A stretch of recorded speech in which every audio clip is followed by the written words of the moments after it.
Kind of scary, huh? Yeah. Papa's chopping up a mountain. Good morning. Welcome back to the Voodoo Garden. I am Sculptor Ray. I am the host of this nonsense I lovingly call the Voodoo Garden. The peeping sound you hear in the background is my background singers. I'm raising chickens in the Voodoo Garden because why not? No, I have a block of what's called coco peat or coir. I haven't used this stuff in a while. I used to use it all the time, but the place I was getting it didn't sell it anymore. See, out here, living out in the middle of nowhere, you can't just go to your... Well, hi there. How you doing? You can't go to your local rascal. Hey, rascal, sniff my coir. What's that? Chickens. Yeah, he likes the baby chicks. He won't attack them. He loves to look at them, though. He'll just sit here and watch them with me. Anyway, well, you're an unexpected surprise. Yes, you are.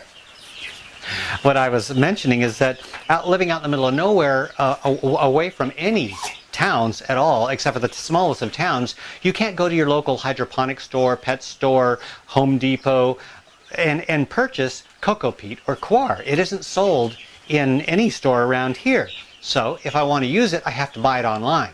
That's all well and good, and it's cheap online.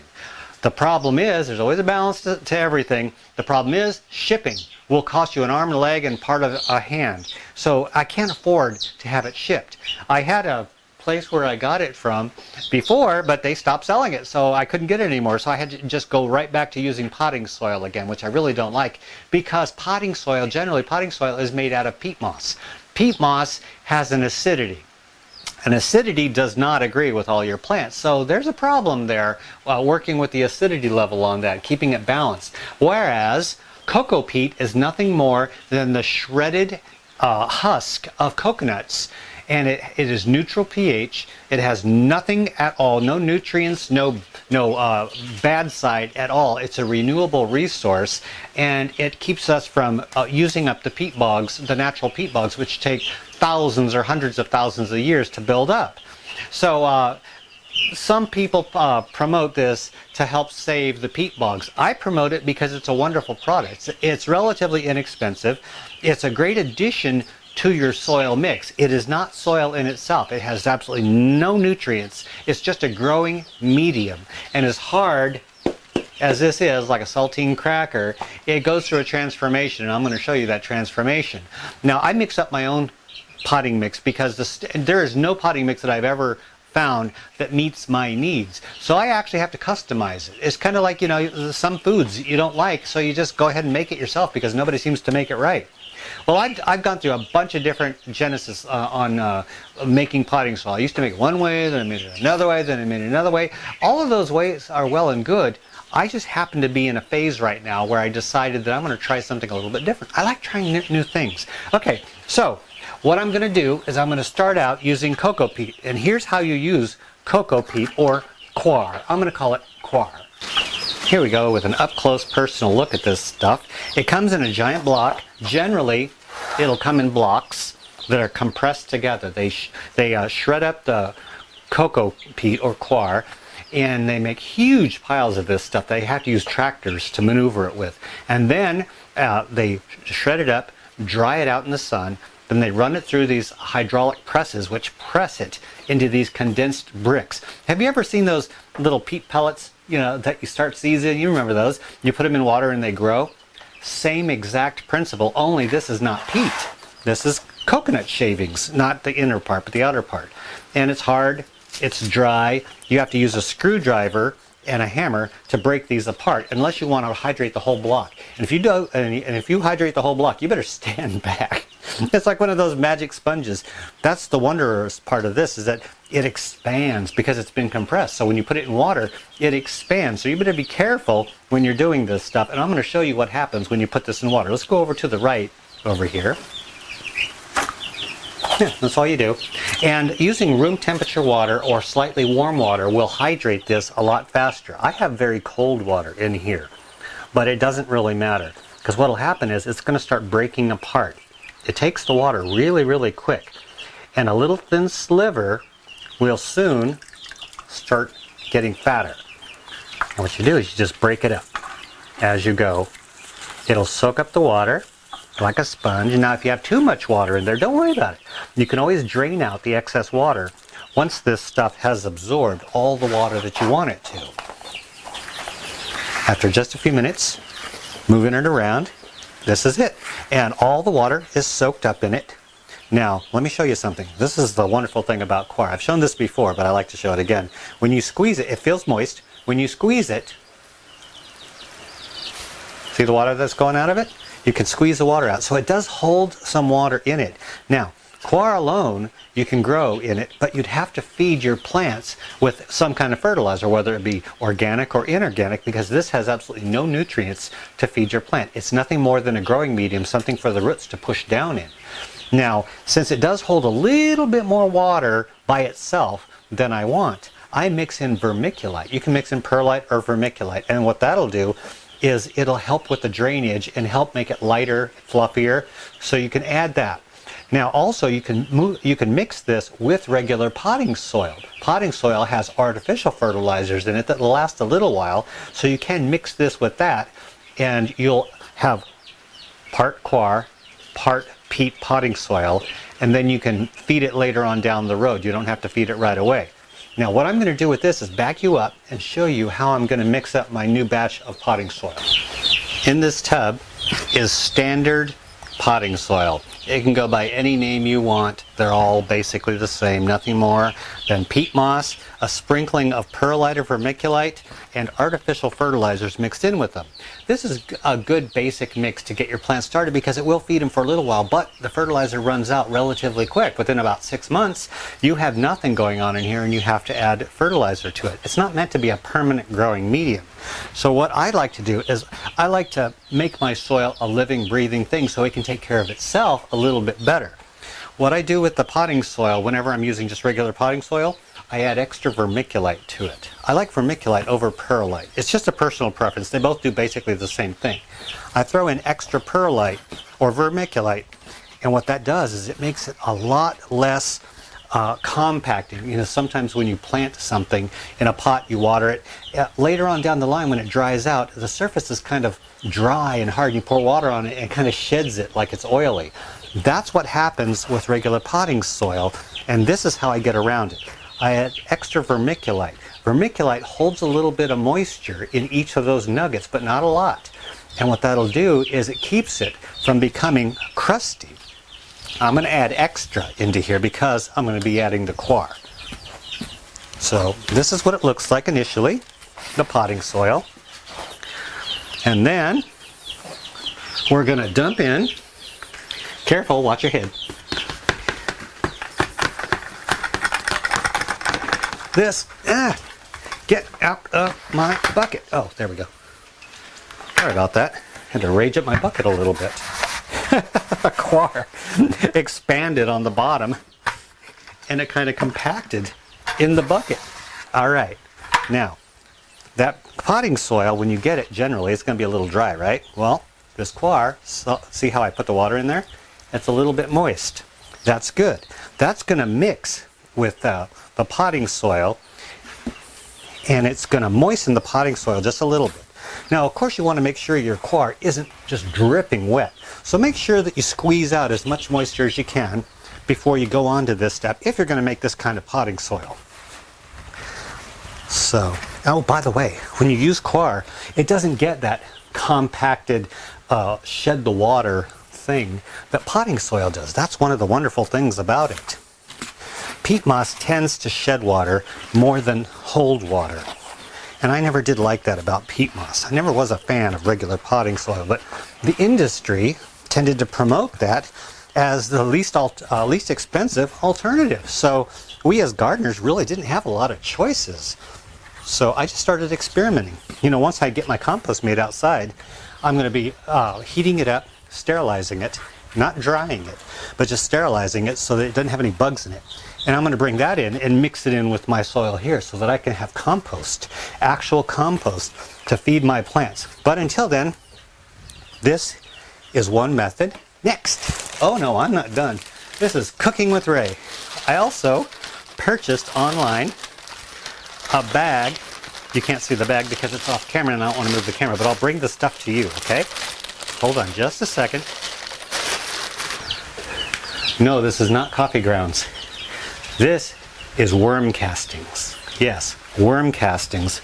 They're a wonderful, wonderful, I cannot stress, wonderful. They're a wonderful addition to any kind of soil mix, and it's impossible to use too much. What they add is enzymes, bacteria, nutrients in small amounts, minerals, because they're basically worm poop. Yeah, red wiggler, earthworm poop. And there are farms of these online that you can purchase this from, or you can get it at any store, usually Walmart, Home Depot, any other store. I'm mixing about half coir, half potting soil, mixing it all together. I'm adding about a fourth more of worm castings, and then you saw the heavy sprinkle of vermiculite. That's going to be my potting mix for using indoors, and we're going to see how that does with my plants. Hey, Rascadal. Hey, how you doing? You're back again, huh? Just can't stay away from Daddy today.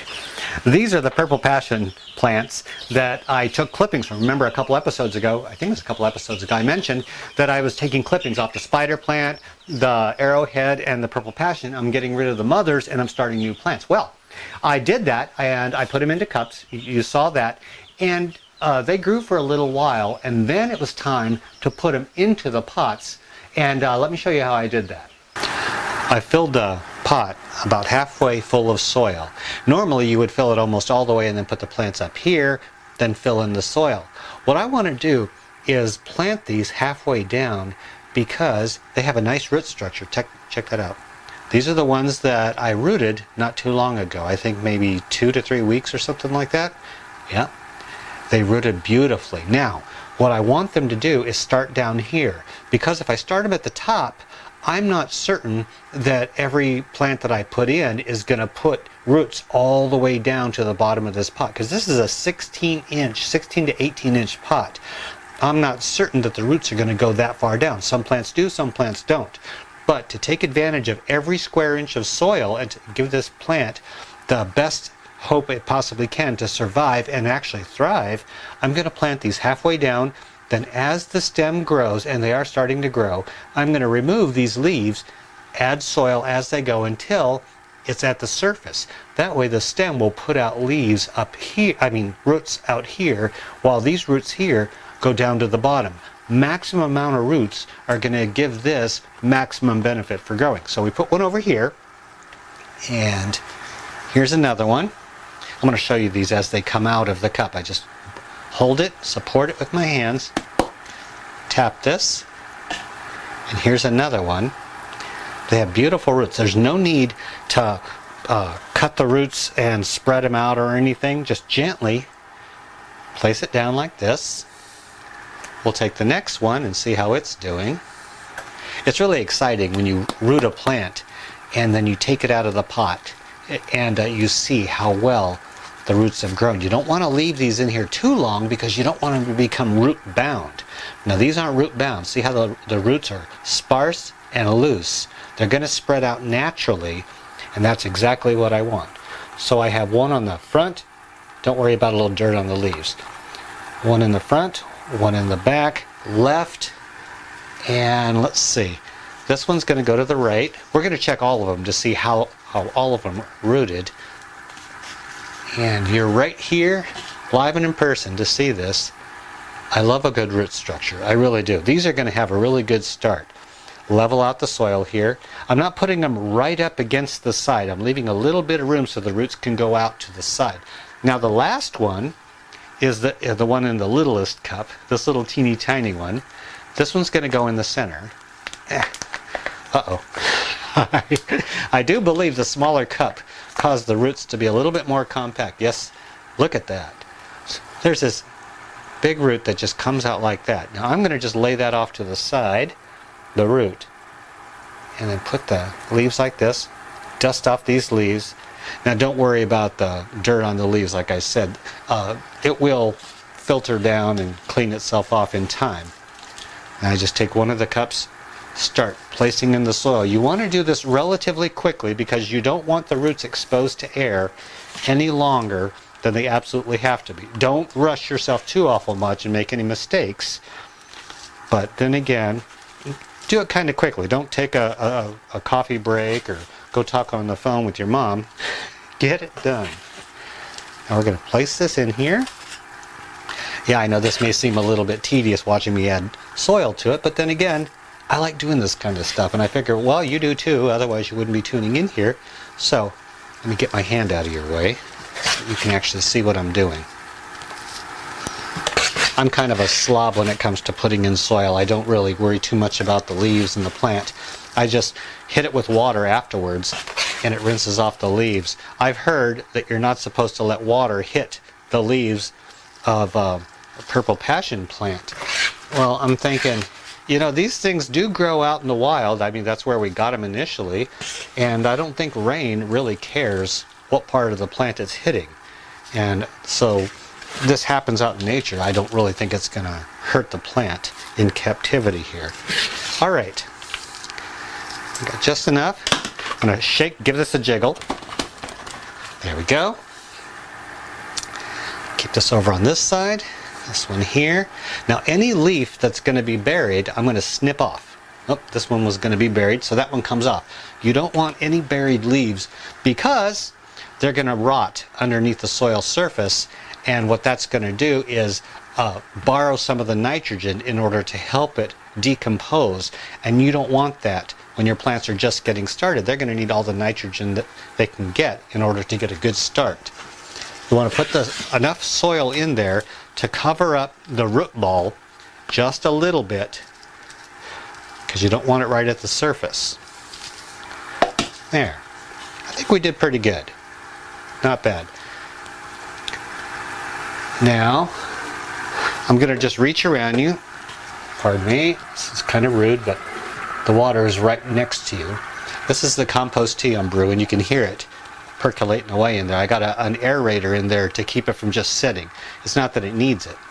I'm going to hit the top of this with water to get the dirt off of there because I don't want dirt all over my plants. Water around it. Do the same with this one. Now don't water it too hard. Take it nice and gentle. You don't want to flood these things or drown them. But you do want to make sure you give them enough water to get down below where the root ball was. Otherwise, underneath the root ball, it's going to be kind of dry. I have drip trays on this pot, so I don't really have to worry about flooding. Anything more than what I need to water it is going to pour out the bottom. But then again, I very, very rarely overwater to where the drip trays do collect water. I've gotten good at it, and it's taken quite a little bit of time for me to figure out the exact amount to water. You water all the way to the edges on the inside, and you're going to feel. Now, by the way, remember I tell you to feel the pot when it's first got the soil in it, and feel after the first watering, when you know that you watered it well. Remember that feel. So when you water it next time, you do the same thing. Now this, I would normally put in a medium to medium light. You don't want to put it in bright light right after transplant, because this is a hard time for a plant. Even though it does have roots, it's going into a new environment. So there's going to be a little shock period. To lessen the shock, do not put it into a very bright area. You want to give this time, a couple days, to just settle down, get used to everything, shake it off, and then maybe after 2 days, put it into a medium bright light. Not full sun, but medium bright light, and then it's going to start growing. So here's the initial planting of the purple passion plants. We're going to revisit these as we go, and you're going to see how they're going to be growing up, and then I'm going to trim the leaves, and I'm also, once they get tall enough, I'm going to pinch off parts of them to cause them to fork, and then as they grow, I'm going to bury the stems. It doesn't look like much now, but when we fade off into the future and we show these later on, you're going to see what a difference it makes. So this is the planting. I'm going to go ahead and do the other ones, and then I'll get back to you. Isn't it just amazing how fast our babies grow? Yeah, these were just itty-bitty clippings not too long ago. And what I need to do now, see, when I put these in here, I didn't add soil all the way to the top. I mentioned that, I believe. And the reason is I wanted them to grow up and then I'm going to add more soil in. That way the buried stems can put out even more roots. I get a better result that way. I could put soil all the way in and then plant them, but their roots generally of this type of plant will not go all the way to the bottom of the 16-inch pot. I planted these deeper in, so the original roots are way down towards the bottom, and then the stem roots are going to be towards the middle and top. That way, with a better root system, they're going to get better moisture to support the better plant that's at the top. With a better root system, you have a better foundation. Better foundation means a better plant. This practice works for outdoor plants, indoor plants. Now, we don't want to just add dirt in here, because if we do, we're going to bury the leaves, right? So, my process is to remove all the leaves of anything that's going to be buried. And it may look a little bit drastic, but then again, drastic is what you need when you're doing this. Well, doesn't that look sad? Yeah, it always does that whenever I start messing with plants, but it does come out for the best. When I planted these, I put one in the front, one in the back, left, right, and center. Well, what happened was this one over here tended to grow this way. The other one didn't grow the right way. And now's our opportunity to move them into the right position. And this is what we're going to do. Let's start over towards you. Gently drop in the soil. Don't go pressing it down too hard. Like when you transplant seedlings, when you add soil in here, don't smash it down. You can damage the stem, and that is pretty much what we don't want to do. So press it in gently around it, but don't press it up against it. When we water it, that'll settle the soil. And keep in mind, this isn't so bad. It needs a little bit of water, but keep in mind that this has moisture in it. So we don't really have to water it a lot. This moisture will spur the stems to start putting down roots. So when you start doing this, what you might want to do is, if it needs water down here, water that first, just a little bit to give it water. And then with this moist soil mix here, you don't really have to water it that much. Let's stand this one up. All right, that one goes up. This one is a little over to your left, so we're going to move it over. The stem's going to go at a slight angle, but that's okay. It doesn't really matter since it's underground. Take your time with this. Don't rush it. This is a process that's supposed to be for enjoyment. It's not supposed to be a race to the end. And I do run across that with some gardeners, and I was guilty of this as well back in the day, is that some folks are looking for the end result. And when they're doing that, they kind of miss the process, you know? It's like wanting to win a race so bad that you actually don't pay attention to the race that you're running, and you don't enjoy the moment. So I enjoy the growing of the plants. Yeah, the end result is going to be a beautiful plant, but the whole process of it is what really gets me. They're growing from when they're tiny, dealing with the problems that they have to deal with, seeing the successes, learning from my failures, and giving the plant a nice, gentle amount of my time and care, and they give me back a nice looking plant usually. There. Not so bad.